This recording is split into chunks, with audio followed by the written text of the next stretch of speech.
I got into snowboarding based off the fact that I had received a skateboard from a neighbor earlier that summer, and we were meant to be put into ski lessons. And I remember when we were picking the equipment, I saw a snowboard, what in my mind was a skateboard for the snow at that time, and that's literally how it happened. Mark McMorris. This guy, he is the epitome of the word desire and toughness, and this could be his time here. What I love about snowboarding mainly is the way it makes you feel, the connection you feel with Mother Earth and with nature. It's a really special thing, just being outside and moving in the elements. I have a lot of drive and determination to reach my goals and try to take care of my body as best I can. Don't get distracted from what other people are doing. Stay on your path. This is Mark McMorris. He's already had an 80.85 in his second run. A complete run for Mark McMorris. He has got all of the tools.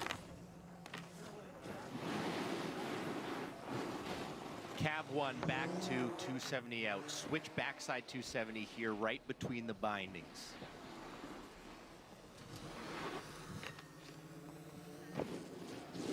Cab 2 450, that sets him up. Switch backside triple 16. Into the jump section, Mark McMorris. Yep. Here's this alley-oop. Front side triple 14. Needs a 1620 here.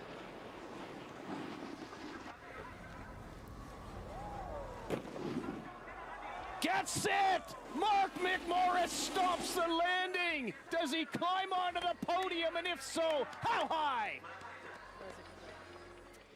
Welcome to RBC Spotlight. We are opening the show with the closer himself, sorry for the pun, Mr. Mark McMorris, three-time Olympic medalist. How does that feel when you hear it, buddy? Puns are fun, first and foremost. Thank you. And that feels amazing. I mean, 3 Olympic medals in 3 Olympics, that has a nice ring to it. So thank you very much. Thank you for being on the show. It's always great to see you. Same to Canadians have quite literally watched you grow up. Sochi, Pyeongchang, now Beijing. How are you a different athlete than who we saw 4 and 8 years ago? Oh, lots has changed. Lots of things have happened. I mean, ups and downs and all arounds. I've been through the ringer, and I feel like it's made me a stronger person. I've grown up a lot, like you said, in front of a lot of Canadians' eyes, and happy to have had the support for this long. And it's been an amazing run, and I'm having more fun than ever and enjoying it. Canadians are also having fun with your brother. Yeah. They're loving his color commentary. What are you most proud of Craig for? Oh, there's a laundry list of things I'm proud of him for, but what he's been able to do with his whole vibe. Craig is a super fun person. He is extremely charismatic, very animated, and he has the gift to gab, and he's an incredibly talented snowboarder. He has a professional snowboarding career. He does the broadcasting gigs, and I think people really like the way he rolls, including myself. I'm very proud of him, and he's made his life a dream, and I feel like he's created his dream and made it a reality. Your family is so incredibly supportive. Your folks used to volunteer at Canada House, of course. Unfortunately, so many families are not here. Yeah. Every family is not here. What does that support look like from afar? Yeah, my family has been extremely supportive. They love watching us in the Olympics. They love that it's a family affair. You know, they, like you said, they volunteered at Canada House, and then getting to be at home this time round obviously is bittersweet, but they get to watch Craig every day and listen to him on TV, and I know they love that, and they get to watch their son compete in snowboarding, and I know they love that, and I'm feeling it. Their support is unbelievable. There's been some awesome clips of them watching, and just hearing the messages from them and chatting with them daily it's been really fun. When you won the bronze, what did that conversation sound like? Oh, they were just extremely thrilled, proud, happy for me that I was able to do that run and put it together, and obviously talk through the event, through everything, the controversial stuff, my riding, the other people on the podium, and just really proud of having 2 Canadians on there, and just how I rode, and to be able to do it for a 3rd time. What are you most proud of yourself with this journey? I think I'm most proud of what I've overcame. I mean, I was on my deathbed Yeah. in March of 17. I was able to come out of that. I've had 2 surgeries since then, after the 2018 Olympics, to remove hardware from my body. And I'm really proud of the way I've persevered. You know, broken rib in Sochi, came and made it to the Olympics in 2018 and got a medal at 14, 18, and then obviously just with the repercussions of my major injuries, there's been surgeries and then COVID to make it to the Olympics, and to have the longevity I've had and grab another medal, I think that's what I would be most proud of. Well, off camera you said I feel like a fine wine, so I love that. No, yeah, I'm taking care of my body. It's more important than ever right now, Yeah. to be taking care of myself and treating myself like a fine wine, and yeah, you know, pouring it in the glass. Yeah, pouring it in the glass. No, you've got Big Air in a few days' time. How are you resetting and regrouping and refocusing? What does that process look like? That process is a lot like getting ready for slopestyle. I'm obviously extremely thrilled with my performance in the slopestyle a couple days ago, but trying to set my sights on another big event, take care of myself, get rest, do my workouts, do my mobilization, get my physio, and get riding. Tomorrow practice starts, and just want to have another good showing and land the tricks I came here to do. I'm going to challenge you to put on like a coach's hat right now, coach's helmet, if you will. If there are little kids watching you thinking, I want to be the next Mark McMorris, what would the number 1 tidbit be of advice? Oh, if I had any advice for the kids that aspire to do what I do or Yeah. be like me, make sure you're doing it for the right reasons, because you love it, because it's your passion, and take care of the people around you and surround yourself with people that want to see you succeed and want to work with you towards those goals, and people that push you. What if you grow up in Regina and you don't have a mountain all that close?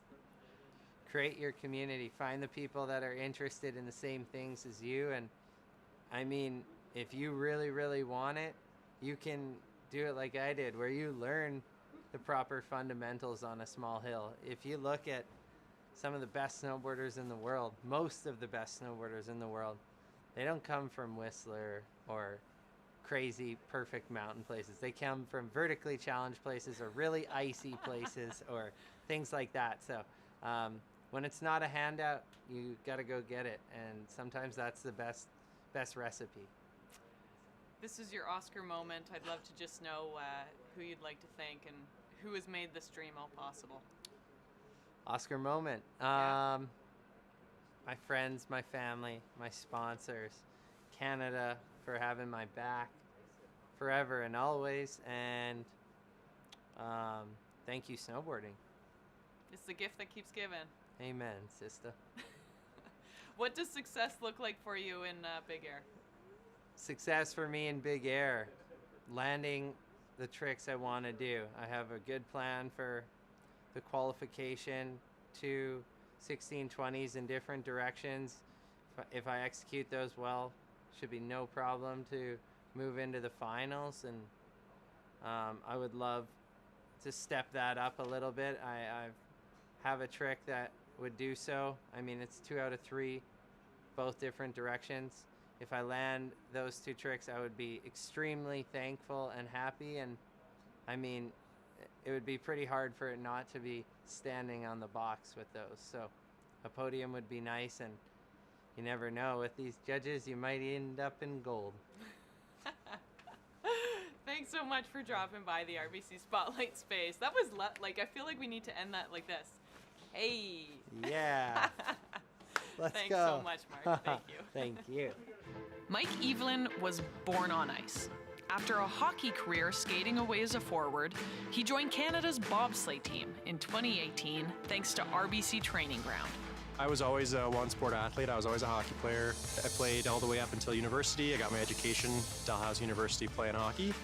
And then, you know, the goal was to always play in the NHL, and, you know, I had to put that goal to bed. My sister saw a commercial for the RBC Training Ground, said, you know, you should try this. You're a great athlete. You know, maybe you're going to have some success elsewhere. Found out that there was an RBC Training Ground in Halifax where I was going to school. The problem was I had a hockey game that day, so decided, you know, these opportunities don't come around that often, so I'll treat it as a warm-up. I knew I was fast, but I learned that I was really fast. And I knew I could jump high, but I learned I could jump really high. And I knew I wasn't great at cardio, and I learned that that was actually true. You know, I didn't score off the charts in that, but it was good enough. Based on his results at RBC Training Ground, Evelyn was recruited by Bobsleigh Canada and made the first runs on his new ice. I was really excited. I saw the track, and then I was pretty scared. I didn't realize how big the track was. But then once I went down the first time, I knew that this was something that I was going to be really excited to do. And I knew that the sun was setting on my hockey career, and a lot of the things I loved about hockey were coming to an end for me. And a lot of the things that I love about bobsled were apparent to me immediately, and I just knew that this was something I really wanted to do. So I'm an engineer by trade. I leave during the season and I go slide, and then as soon as the season ends, I'm right back in the office working. I would attribute a lot of my success to the analysis of the push. I'd say I probably spend a lot more time looking at video and studying little details than the average pusher. Since joining the national team, Evelyn has found his place in the back of the sled as a brakeman. If it weren't for RBC Training Ground, I wouldn't know anything about how to get involved in bobsled. I wouldn't know anything about my potential in bobsled, and I definitely would never have tried bobsled. How did I get into bobsled? I think that's a question that everyone in bobsled is asked at one point. Ryan Summer was captain of his university track and field team when he got the hottest job in town. I was working as a forest firefighter in northern Alberta. It was the year of the 2016 Rio Olympics, and it kind of turned into a running joke on the crew that I was gonna try out to go to a bobsled tryout, and that was gonna be my new thing. On one of our days off, 6 of us piled into my little Volkswagen Golf, and we made the drive from Manning, Alberta, down to Richmond, BC. Summer tried out for the national bobsleigh team, and it turns out that 18-hour drive did pay off. It was just the opportunity he needed.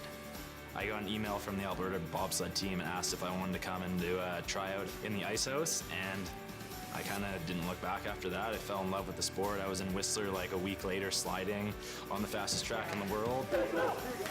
After a year in the sport, Summer wanted an extra push. And in 2017, he tried out for RBC Training Ground. RBC Training Ground, it really gave me, I think, a lot of confidence as an athlete. Ryan Summer on that rear handles. People don't often grow up knowing the ins and outs of bobsled. Before I did RBC Training Ground, I did have 1 year of bobsled under my belt, and RBC Training Ground was great exposure. It's such a great program, and I just can't say enough great things about it. RBC helped accelerate my pathway. My goal is to win a gold medal in Beijing 2022. We've had success in the past. We've been on the podium in the past. We're just getting better as a team, so there's no reason why we shouldn't be on top. That's the goal we've set for ourselves. Please welcome to the show RBC Training Ground athletes Mike Evelyn and Ryan Summer. Welcome. It's so great to see you both. How are you doing, Mike? Great, thanks for having me. Ryan, so nice to see your face. Let's start off with a little bit of breaking news. Of course, yesterday, RBC Training Ground athletes Marion Thénault and Mia Fontaine winning a bronze medal, a historic medal for Team Canada.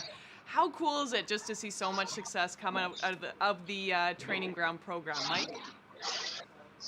Yeah, it's awesome. You know, it's a great program, and I think it's pretty apparent to everybody how effective it is in both summer and winter now.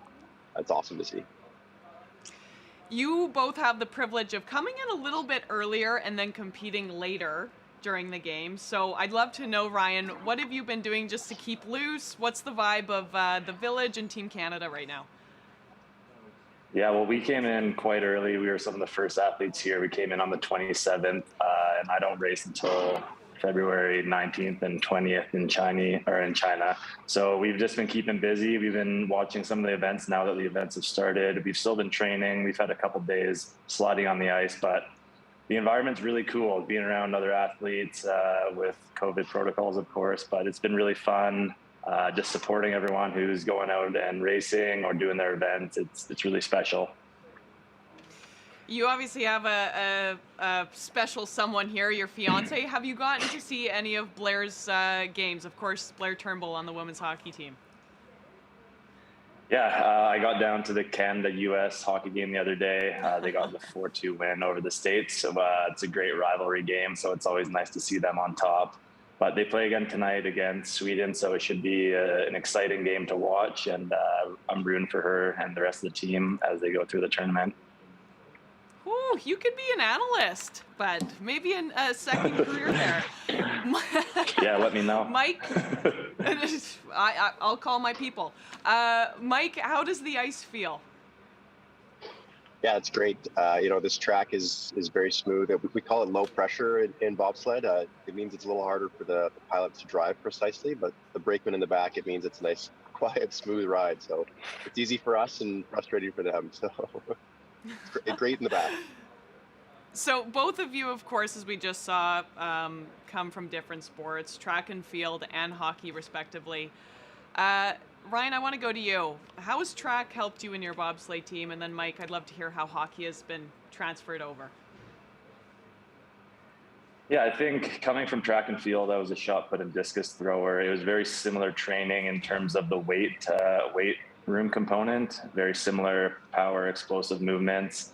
I can't say I did too much sprinting as a shot putter. So that was a new skill that I really had to put a lot of time and effort in.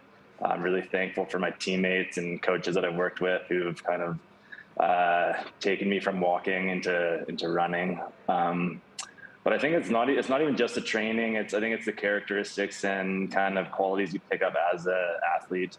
You're day in, day out as a university athlete, and the hard work, the dedication, putting in the extra hours. I think those are all things that have maybe I didn't realize at the time that have definitely paid off over the last 6 years that I've been bobsledding, and things that I'll take for granted or I don't take for granted. Mike? Yeah, absolutely. Ryan made some really good points. I think the athletes that come from a running background, they typically have a little faster trajectory to their sort of peak. And, you know, Ryan being a shot putter, myself being a hockey player, neither one of us came into the sport as a gifted runner. And we've sort of had more gradual developments. But, you know, we got to our, you know, we're obviously good now, but it took us a little longer to get there. So I think it's possible if you don't come from a sprinting background, but it'll just take you maybe a little longer to nail those skills. Are you eating right now? What's on the menu? I keep just seeing. Yeah, that's it. I'm in the meal hall right now, so we've got sort of our standard English breakfast, and you know you can have Chinese food if you'd like, but they've got about everything you could want. So I am partial to the dragon fruit here. It's been pretty good. Oh, dragon fruit. That's the best. How many calories do both of you have to eat? Is it like 10,000 a day? As many as we can get down. Yeah, it's pretty funny in a gravity sport. Like you're trying to be as heavy as possible while staying fast. And I think as the season goes on, and we're on the road longer, you're just eating more calories and trying to maintain that body weight as the season goes on. So yeah, Mike has a couple plates of food there, as you can see. That's pretty normal for us bobsledders in the food court. Oh, well, thank you so much for taking the time. I just would love to know what should Canadians be excited about for Team Canada bobsleigh? Mike, we'll start with you. Yeah, this is an exciting track. It's one of the longest tracks in the world, I think. The starts will be really fast. Look for that. Team Cripps with Ryan Sommer on it, they're a favorite, so there's lots to be excited about on the men's side and the women's side as well. There's a new monobob event. Some of our women have proven really effective in that, so tune in for all the races, and there should be some real excitement in terms of results. Yeah, Ryan? and Canada qualified a full quota for sleds at the Olympics, so there's going to be 3 men doing the 2-man. There's going to be full spots on the women's side also, so there's going to be a lot to be excited about. Mike and Team Spring, there's Cam, Justin Cripps, there's Taylor Austin, Daniel Sunderland on the men's side. There's just so much to look forward to. Great athletes, and it's just an exciting event. So I'm excited to race. I got another week or so until we actually go, but I'm starting to get pretty excited. Best of luck. I'll let you get back to your food, but you two are welcome here any single day. I appreciate talking to you so much. Ryan Sommer and Mike Evelyn, thank you so much, my friends. Thank you. Thanks so much. Cheers. Bon appetit. What can we look forward to? Alpine skiing, of course. Women's Super G. Look out for RBC Olympian Ronnie Remy. That gets set at 10 p.m. Eastern, so just in a few hours' time. Of course, in the spotlight, Marion Tenot and Mia Fontaine win a historic bronze medal in the aerials mixed event. Those are 2 RBC training ground athletes having significant success. So it's all happening on the snow. Let's clip to a little bit of a highlight pack as to what we saw from Mia Fontaine and Marion Tenot.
I've got goosebumps. That music, those camera angles. Oh, historic bronze medal for Team Canada in the mixed aerials event. Of course, RBC Training Grounds. Mia Fontaine and Marion Tenot Unbelievable. Historic day for Canada yesterday. That is our show.